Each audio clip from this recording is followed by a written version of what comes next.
L'Herbati croyait s'en être définitivement débarrassé. Les sabots devraient très bientôt faire leur retour dans la capitale. La municipalité de Rabat a décidé de relancer la société Rabat Parking, autrefois chargée de la gestion du stationnement à Rabat et qui avait été mise en veilleuse avec la suspension du paiement.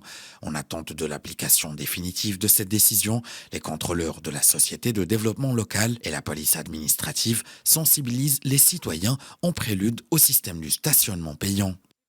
Après avoir commis une première infraction, l'automobiliste doit payer 40 dirhams. En cas de non-paiement, on accorde à l'automobiliste 10 minutes pour déplacer son véhicule. Si ce dernier ne le bouge toujours pas, la police administrative nous accorde alors le droit d'apposer le sabot sur son véhicule.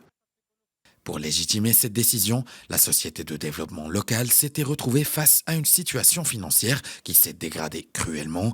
Le chiffre d'affaires de Rabat Parking a été mutilé de plus de 37% en à peine 4 ans, passant de 21,5 millions de dirhams en 2014 à 14 millions de dirhams en 2018. Une chute expliquée par l'arrêt de la verbalisation par le sabot.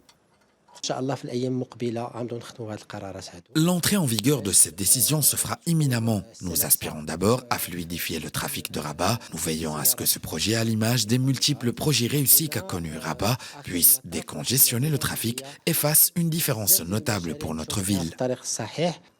Depuis mars 2015, le processus de verbalisation a connu des difficultés en raison d'un manque d'implication de la police administrative, notamment de l'application illégale de cette manœuvre. Or, les Herbatis devront donc réapprendre à vivre avec les sabots, et ce, dès cette année.